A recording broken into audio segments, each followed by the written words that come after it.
Friends, स्वागत है आपका अपने चैनल द स्मार्ट ज्ञान अड्डा में। जी हाँ फ्रेंड, 25 सितंबर से पूर्व होगा सितंबर का वेतन भुगतान, साथ में सभी तरह के बकाया और एरियर का भी भुगतान होगा। इस बाबत पत्र नहीं आदेश जारी किया गया है।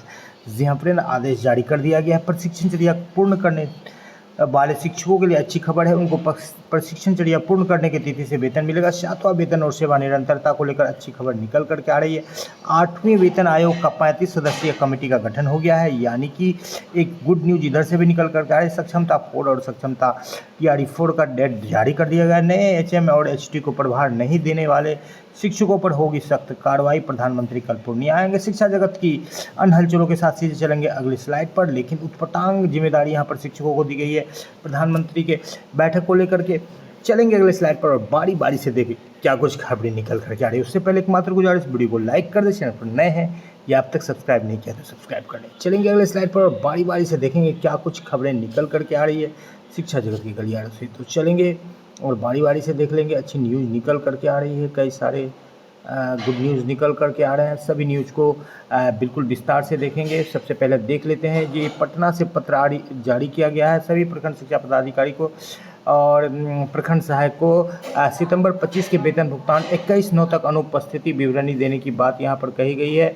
तो 21/9 तक अनुपस्थिति विवरणी दी जाएगी। इसका मतलब है 25 तारीख तक हर हाल में वेतन भुगतान कर देना है। इस बाबत जो है अंकनीय है कि मंगलवार को VC में दिए गए निर्देश के आलोक में 25 तक अनिवार्य रूप से वेतन भुगतान कर देना है, यानी 25 सितंबर तक वह वेतन भुगतान हर हाल में कर देना है। ये जो आदेश दिया गया है दुर्गा पूजा को देखते हुए दिया गया है। तो सभी शिक्षकों को, कुछ शिक्षक जो ट्रेनिंग वगैरह में होंगे तो अपने एब्सेंटी को भिजवा देंगे ताकि समय वेतन भुगतान हो जाए। ये इस तरह का आदेश जो है बिल्कुल न सिर्फ पटना जिला से जारी हुआ है कि सभी जिलों के लिए प्राथमिक शिक्षा निदेशक का भी आदेश जारी हुआ है। जमुई से भी इसी तरह का पत्र निकला है। 20 तारीख तक अनुपस्थिति जमा करने का आदेश दिया गया है ताकि 25 तक भुगतान हो सके। तो ये आदेश सभी जिलों के लिए बिल्कुल समान रूप से लागू है और सभी जिलों के जिला शिक्षा पदाधिकारी, जिला कार्यक्रम पदाधिकारी और वेतन भुगतान में लगे हुए शिक्षक एवं कर्मियों को इस बाबत जो है बिल्कुल संज्ञान लेना चाहिए और आदेश निकालना चाहिए। पेंशन और सेवांत लाभ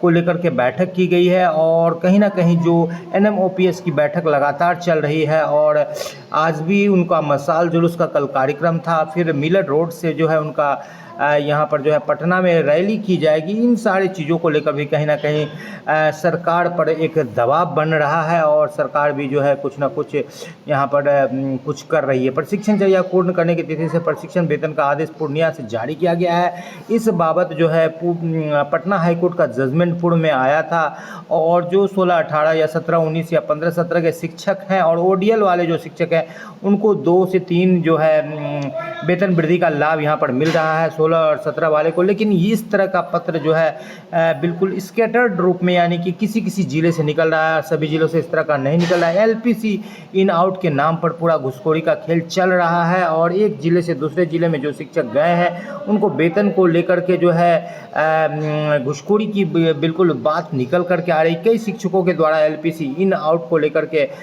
बात कही गई है कि काफ़ी दिक्कतों का सामना करना पड़ रहा है और इस दिक्कत के पीछे जो है उनके ही जो आला कमान, जो लोग उनको LPC इन आउट के लिए जो है वैध करेंगे, जो उनको इन आउट करेंगे, वही लोग जो है कहीं ना कहीं जो है खेल यहाँ पर कर रहे हैं। इस बाबत जो है बिल्कुल अब खेल समाप्त हो गया है और संज्ञान लिया जा रहा है मीडिया के द्वारा चारों तरफ से।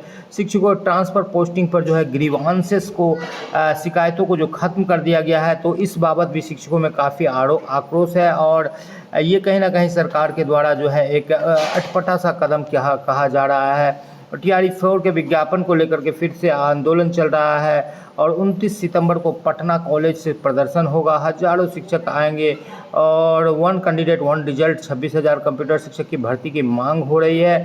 साथ ही साथ आपको बताते चले NIOS को लेकर के आज भी जो है उर्दू में रिजल्ट जारी किया गया है। 8th पे कमीशन को देख करके आप देख रहे हैं मिनिस्टर ऑफ इंडिया के द्वारा जो है, यहाँ गवर्नमेंट ऑफ इंडिया के द्वारा जो है 35 सदस्यीय कमेटी का गठन कर दिया गया है। ये कमेटी जो है अब जनवरी 26 से जो 8वें वेतन आयोग की अनुशंसा लागू होगी उस पर जो है अपना रिपोर्ट देगी। 35 सदस्यीय कमेटी है, पूरे देश के विभिन्न संभागों से ये कमेटी को चुना गया है। पटना से ये पत्र जारी किया गया है, जिसमें कि 25 तक वेतन भुगतान की बात कही गई है। और शिक्षा विभाग के द्वारा कार्यरत नियमित मासिक वेतन एवं बकाया वेतन भुगतान के लिए पत्र जारी किया गया। तो सबसे बड़ी बात जो निकल कर के आ रही है, ये 14/7 का ही पत्र था बकाया वेतन भुगतान को लेकर के, कि बकाया वेतन भुगतान किया जाए सबका। और ये चूँकि अभी दुर्गा पूजा का तारीख आ रहा है, समय आ रहा है, तो चूँकि वेतन के साथ साथ बकाया वेतन भुगतान का भी पत्र जारी किया गया है। और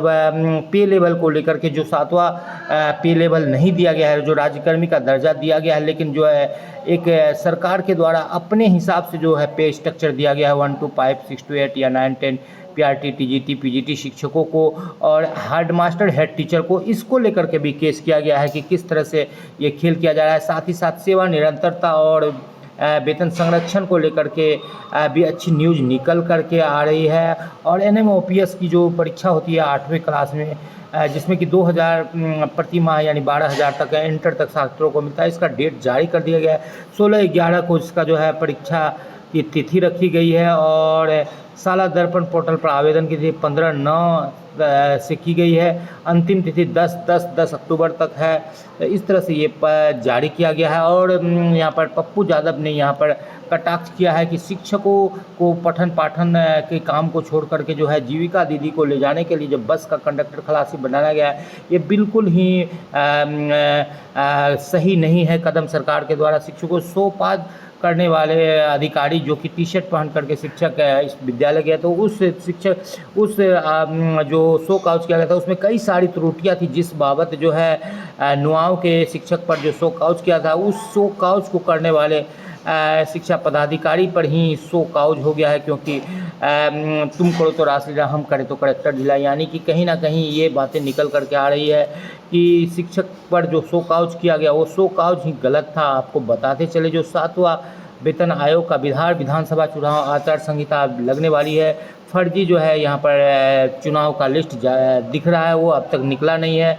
तो सेवा निरंतरता और 7वें वेतन को लेकर के जो है चल रही है। फिलहाल सरकार अभी चुनाव में कोई भी कोर कसर छोड़ना नहीं चाहती है। और ट्रेंड सैलरी को लेकर के जो अभी बताया गया है, ओडीएल वाले को भी प्रशिक्षित तिथि से मिलेगा वेतन। और शिक्षकों के लिए 7वें वेतन का जो है यहाँ पर दिया गया है, जो 35,400 लेकर 53,100 तक जो मिलना चाहिए, उसको लेकर के भी यहाँ पर विरमण तिथि से ग्रेड पे को लेकर के भी बात चल रही है। जहाँ तक बकाया का सवाल है, तो कई तरह की बातें निकल कर के आ रही है। HRMS ऑन बोर्डिंग पर 2 पर जो है डीए और भत्ता को अपडेट करने की बात चल रही है, जिससे कि शिक्षकों को जो कम वेतन मिल रहा है उससे भी उनको लिया जाए। तो लेवल 6 35,400 से लेवल 9 53,100 तक का वेतन शिक्षकों को यहाँ पर प्राप्त होगा। लोक सूचना अधिकारी बनाया गया है प्रधानाध्यापक, प्रधान शिक्षकों और सचिवालय स्तर पर मंथन जारी हो गया है। राज्यकर्मी के परिवहन भत्ता में वृद्धि की गई है, शिक्षकों को भी इसका लाभ मिलेगा। चुनाव के दरमियान फिलहाल शिक्षकों को सिर्फ राज्यकर्मी रूपी झुंझुना दिया गया है। राज्यकर्मी रूपी चारों तरफ से जो उनको साथ सजा देना चाहिए वो दिया नहीं गया है सरकार के द्वारा। द स्मार्ट ज्ञान अड्डा ये सरकार से आग्रह करती है कि जो राज्यकर्मी आपने सरकार को बनाया है, ये आपका बहुत बढ़िया कदम है, बिल्कुल अच्छा कदम है। लेकिन इस राज्यकर्मी रूपी शिक्षक को आप राज्यकर्मी के सभी लाभ से लाभान्वित करें, चाहे वो ग्रेजुटी का, चाहे एमसीपी का हो, चाहे वो वेतन का जो सही स्ट्रक्चर जो पूरे देश में लागू है 7वें वेतन आयोग के अनुसार, उसको दीजिए, ताकि 8वें वेतन आयोग में आप शिक्षा लेदर का शिकार न हो, आपका जगहसाई न हो और आने वाले चुनाव में भी आपको इसका लाभ मिले। तो कहीं ना कहीं जो मंथन जारी है, अब देखने वाली बात होगी कि जहाँ तक शिक्षकों की संख्या जो राज्यकर्मी वाले शिक्षक हैं 4 लाख से क्रॉस कर चुकी है, तो शिक्षा सरकार क्या कुछ करती है। एक बड़ा बजट इस पर लग सकता है। और चुनाव को देखते हुए सरकार भी जो है बिल्कुल कोई कसर नहीं छोड़ना चाहती। जो बातें निकल करके आ रही है सचिवालय स्तर से, चाहे वो सेवा निरंतरता की बात हो, चाहे 7वें वेतन आयोग की बात हो, कहीं ना कहीं एक सकारात्मक न्यूज़ निकल करके आ रही है। फिलहाल जब तक कैबिनेट की मोहर नहीं लग जाती है तब तक सिर्फ भरोसा ही किया जा सकता है, या उम्मीद कम भरोसा ज़्यादा ही रखा जा सकता है। आज के अंत में इतना ही। वीडियो पसंद आया है तो लाइक कर दें, चैनल पर नए हैं या अब तक सब्सक्राइब नहीं किया तो सब्सक्राइब कर लें।